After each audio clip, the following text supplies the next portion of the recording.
Здравствуйте, друзья! Нам очень нравится, что вы пишете нам, и поэтому мы отвечаем сегодня на вопрос, который э, задал зритель. Есть ли упражнения, которые позволят вам быстро научиться рисовать? Я понимаю, что весь мир стал очень быстрым, и поэтому быстрое рисование – это основная задача, и мы показываем 4 основных упражнения, которые помогут вам быстро научиться рисовать. Итак, первое упражнение, которое позволяет это сделать, это умение рисовать эллипсы. Что такое эллипс? Эллипс, по сути своей, это круг, и это сечение этого объемного круга. Если вы освоите эту тему, то, соответственно, вам открывается умение рисовать любой сферический объект. Для этого нужно научиться рисовать эллипс. Я взял другой карандаш, это графитный карандаш, а это вот угольный. Вам нужно научиться рисовать эллипс за одно движение.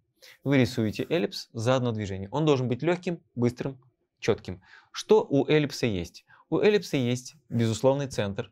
У эллипса есть край, который очень похож на шарик, который обхватывает линия, вот так закругляясь. Есть эллипсы, которые рисуют все. Выглядит это примерно так. Представьте себе, что кто-нибудь рисует цилиндр, и у цилиндра есть основание, и тогда рисуется вот такая штуковина. Это не эллипс. Почему? Потому что вот здесь на краешке появился так называемый острый угол. То есть вот такая часть. На самом деле этот угол должен быть закругленным. То есть он должен быть шариком, и из него выходит край. Закругляя здесь, опять вы модулируете внутренний шар и уходите сюда. Как только внутри это пространство появляется, тогда вы рисуете правильный край. Так как почти все предметы, которые вы рисуете в дальнейшем, это будут чашки, которые вы рисуете, это блюдца, это, я не знаю, вазочки, это тарелки, которые будут в огромном количестве стоять под чем-то, это человеческие брови, губы, все в этом мире. Вот сейчас я смотрю в камеру, и у камеры объектив, у которой есть система настройки, и потом внутреннее пространство, и потом кнопочка, которая идет здесь. Все вот это круглые структуры, эллипсовидные. И без умения за одно движение четко понимать, где ось и как он построен, практически невозможно. Что значит ось? Это то, что вы обязательно должны понимать. Если вы рисуете предмет вот так, эллипс рисуется вот так. Если предмет стоит вот так под углом, то есть вот так, соответственно, возникает перпендикуляр к направлению этого объема. Поэтому при умении рисовать эллипсы вы выполняете одно и то же упражнение. Вы рисуете эллипс, соответственно, в правой руке, разворачиваете эллипс, поворачиваете эллипс.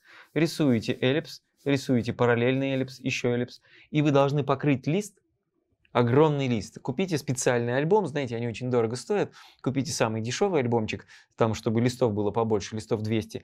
И весь его от начала до конца изрисуйте эллипсами, чтобы это были эллипсовидные структуры. Пока не появится вот такая легкость, если вы рисуете эллипс вот так, вы рисуете его неправильно. Эллипс рисуется за одно движение. Он рисуется сразу от начала и до конца. Можете выполнять следующее упражнение. Ставите край, ставите край, ставите краешек и пытаетесь нарисовать эллипс из точки в точку, из точки в точку и из края в край. Вы должны попасть и должен быть... У меня вот не получилось. Попробуйте еще раз. Ставите линии, ставите точку, выставляете эти линии и еще раз. Эллипс из края в край, из края в край. Эллипс из точки в точку, из точки в точку. Как только вы научитесь это делать, сразу получится правильный эллипс. Видите, он проводится медленно, корявый. Проводится быстро, хорошо. Проводится быстро, лучше. Поэтому научитесь это делать. Это первое упражнение, без которого вы никогда не справитесь. Супер упражнение, без него вообще нельзя. Это первое. Теперь второе упражнение, которое нам нужно для того, чтобы научиться рисовать. Это так называемая система перспективы. Она познается через кубик. Что вы делаете? Вам нужно научиться рисовать кубик. У кубика есть 3 линии. Эти 3 линии очень легко рисуются. Одна горизонтальная, другая куда-то уходит вдаль, ближняя к вам плоскость. Так вот, проблема в рисовании, на самом деле, у большинства людей заключается в том, что когда они начинают рисовать следующие линии, с вертикалями как раз проблем меньше всего. Но вот эта линия обычно рисуется либо в эту сторону, либо в эту сторону, либо в результате что нужно освоить? Вы должны научиться рисовать 3 линии здесь. Вы должны научиться рисовать 3 линии здесь, и вы должны научиться рисовать 3 линии здесь, которые будут максимально параллельны друг другу с учетом перспективного сокращения. Это очень сложно, поэтому ваша задача сделать примерно следующую точку. Вы ставите линию, ставите вот такую прямую линию, и в нее рисуете вот такие полосочки. Проводите следующую линию, ставите эту точку и проводите в нее вот такие же полосочки. Теперь ставите следующую линию и из нее рисуете еще одну полосочку. Ставите здесь линию, и из нее еще одну полосочку. Как только у вас появилась вот такая система, вы чувствуете степень сокращения этого объема. Здесь ее нет, поэтому вам надо научиться рисовать кубики с разными углами схода, где линии сходятся очень активно, и где линии постепенно начинают расходиться. То есть вот эти линии начинают раскрываться сюда. Поэтому вы садитесь и покрываете рисунок огромным количеством линий, которые выстроены таким и таким и таким способом. Если вы сейчас еще школьник, то у вас наверняка есть тетрадка в клетку. Это очень удобно, потому что именно у вас есть любимые и нелюбимые предметы в школе. Я не должен об этом, наверное, говорить, но я обычно это делал все время в школе. Так вот, тетрадка покрыта вот такими клеточками. Вот здесь.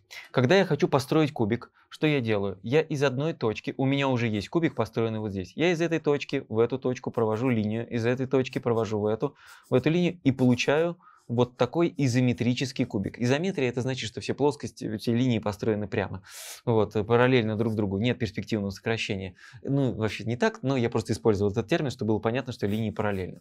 Вот. Так вот, когда вы его нарисовали, вы рисуете рядом такой же кубик по тем же клеточкам, он точно такой же, что и здесь, но вы берете и вот эту точку чуть-чуть сдвигаете вовнутрь, чтобы появился наклон этой линии. А вот эту точку сдвигаете чуть вовнутрь, появляется этот наклон. То есть она начала сходиться. Будет так. Будет вот такая прямая квадратная плоскость. Будет вот такая штуковина нарисованная. Вы берете этот угол, смещаете в эту часть и получаете вот такой наклон. Эту точку смещаете чуть вверх относительно этого квадратика. Это первая система, которую надо понять, как они сокращаются. То же самое произойдет и здесь. Этот уголочек поднимаете чуть выше, этот чуть выше, и получаете вот такое сокращение по отношению к этой прямой, чуть более наклоненной, еще чуть более наклоненной линии. То есть так вы поймете, как появляется перспектива. Вот таких кубиков надо рисовать каждый день, штук по 200. Вру, конечно, хотя бы 2. Вот. Потому что у вас появится следующее упражнение, которое опять же помогает вам это сделать. Оно не следующее, это все еще упражнение про кубик. Вы рисуете вот такой шестигранник и превращаете его в кубик. И проверяете, насколько линии шестигранника, которые вы рисовали, были в правильной перспективе. Если вы нарисовали этот шестигранник, и плоскости, которые вы провели, получились не параллельны, здесь и здесь с учетом перспективы, значит, вы неправильно ощущали силуэт кубика. Это тоже упражнение, которое обязательно нужно проделать. Супер упражнение, без него тоже никуда. Это кубик. Второе упражнение это было. Теперь третье упражнение. Оно очень важное. Это умение рисовать шар. Как рисуется шар? Ну, по сути своей, это по сути эллипс, да, но в чем различие? Так как в большинстве случаев предметы на планете сферичны, то вы столкнетесь с передачей света и тени, а это понимается только через рисование шара, причем достаточно условное упражнение. Выглядит оно так. Я буду рисовать его здесь маленьким, надеюсь, нам хватит мощности. Вот. Мы рисуем маленький шарик, небольшой, вот такой шарик, и делаем изначально следующие действия. Мы нижнюю линию рисуем темнее в этом шарике, чем верхнюю. То есть, когда мы рисуем этот шарик, мы изначально верхнюю линию рисуем слабее, нижнюю сильно темнее. Потому что в большинстве случаев предметы освещаются сверху, и поэтому нижняя часть всегда чуть темнее выглядит. Это первый закон, который нужно понять, что линия не всегда одинаковая. Если здесь мы говорили о том, что линии могут быть одинаковые, то здесь нет. Это светлое, это темное. Нижняя темная, соответственно, верхняя светлая. И мы рисуем эллипс, который мы уже умеем рисовать, вот так в этой части. И теперь превращаем этот эллипс в темное пятно, которое оттянуто внутрь, вот сюда. То есть половину делаем светлую, половину темную. Но вот эта нижняя часть, которую мы рисуем, снабжена, знаете, смотрите, вот кружочек, вот такая штука. Формально вот так, если бы мы рисовали линейно. Что мы используем?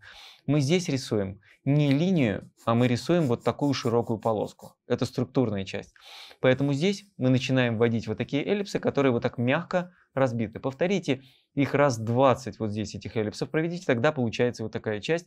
И заштриховываете ее тихонечко. Это первая система, которая учит вас быстро передавать объем любого предмета. Все, что вы будете делать в дальнейшем, когда вы будете рисовать чашку, вы увидите такой же поворот здесь, поставите этот край, и точно так же заштриховывая, получите теневую часть.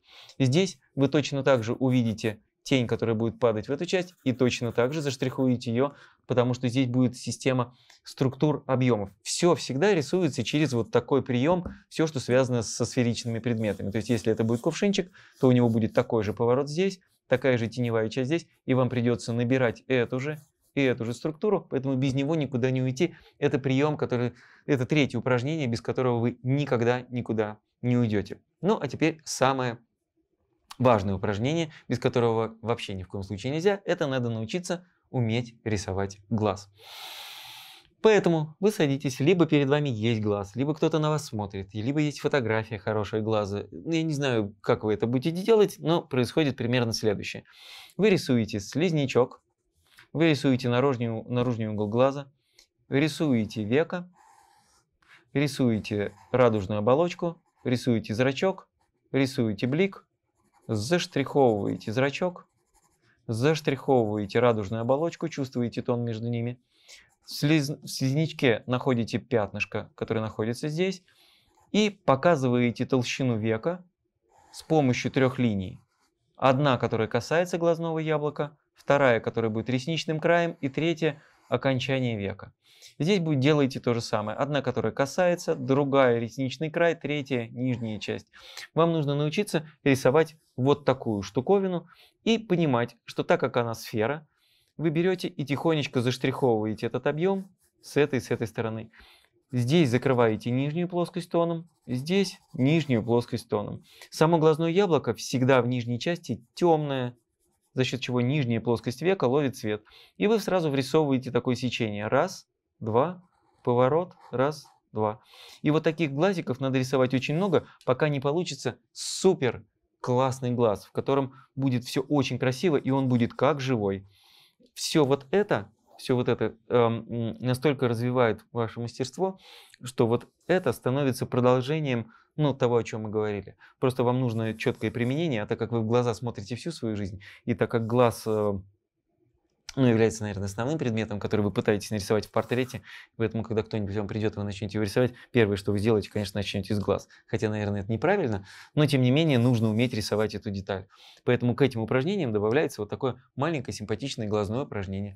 Желаю вам удачи, пишите, если что, на все ответим, ставьте, звоните. До встречи.